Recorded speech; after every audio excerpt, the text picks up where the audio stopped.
கோதுமை ரவா கிச்சடி பண்ண போகிறோம். அதுக்கு தேவையான பொருட்கள்: ஒரு கப்பு கோதுமை ரவை, வெங்காயம், தக்காளி, பச்சை மிளகா, கருவேப்பிலை, இஞ்சி. எத்தனை வெங்காயம், எத்தனை தக்காளி? ஒரு வெங்காயம், பெரிய வெங்காயம், ஒரு தக்காளி. ஓகே. என்ன காய் வேணாலும் போடலாம். ஓகே. இப்போ நம்ம கேரட்டு, பீன்ஸு, பட்டாணி, பச்சை பட்டாணி, காலிஃப்ளவர் எடுத்து வச்சுருக்கோம். ஓகே, அவ்வளோதான். இனி நம்ம எப்படி செய்யலான்னு பார்க்கலாம். இந்த ரவையை நம்ம லேசாக வறுத்துக்கலாம்.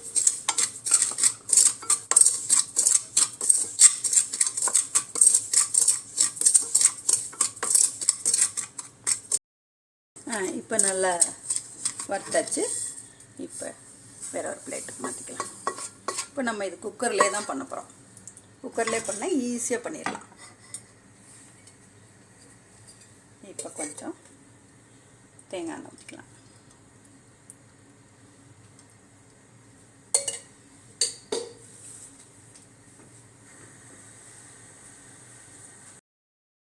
இப்போ கடுகு போட்டுக்கலாம்.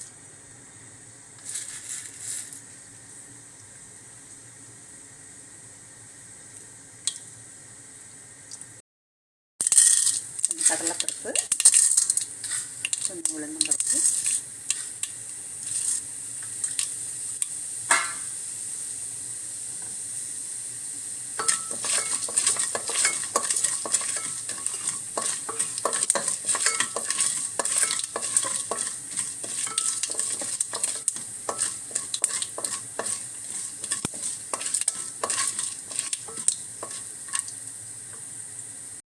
இப்போ கொஞ்சம் முந்திரி பருப்பு,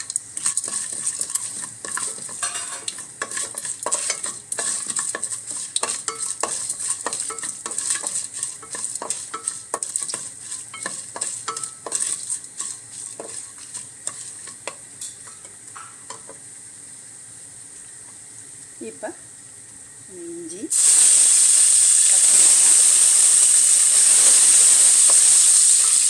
வெங்காயம்,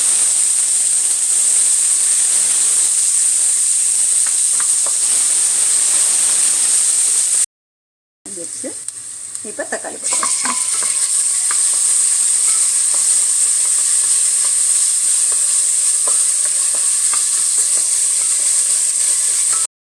தக்காளி கொஞ்சம் வதங்கிடுச்சு. இப்போ நம்ம கட் பண்ணி வச்சுருந்த காய்களை போட்டுக்கலாம்.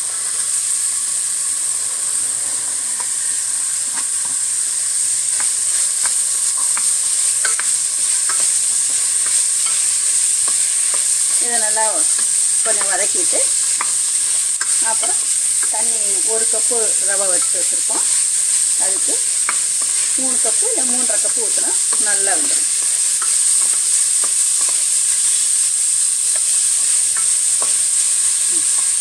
கொஞ்சம் உப்பு போட்டுக்கலாம்.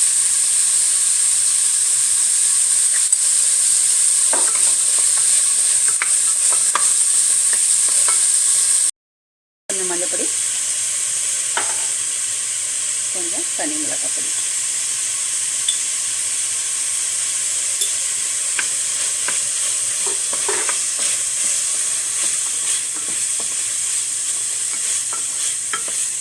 காய் இப்போ ஓரளவு கொஞ்சம் வதங்கிடுச்சு. இப்போ நம்ம தண்ணி ஊற்றி, தண்ணி நல்லா கொதிச்சோடனே ரவையை போட்டு குக்கரை மூடி போட்டோன்னா சூப்பராக ரெடி ஆகிடும். டக்குன்னு முடிச்சிடலாம். இப்போ தண்ணி ஊற்றிக்கலாம். இப்போ நான் 3 கப்பு தண்ணி தான் எடுத்திருக்கேன். 1 கப்பு ரவைக்கு சம்பா கோதுமை சம்பா ரவை.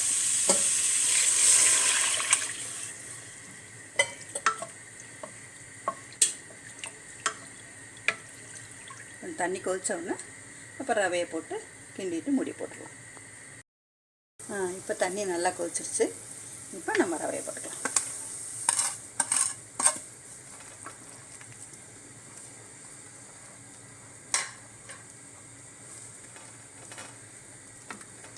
நல்லா ஒரு 3 விசில் வந்தால் போதும்.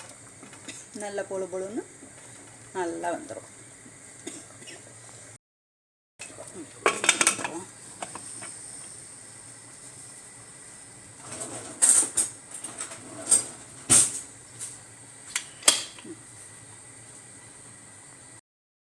விசில் வந்துருச்சு. இப்போ நம்ம கேஸ் அடங்கிடுச்சு. ஓப்பன் பண்ணி பார்க்கலாம்.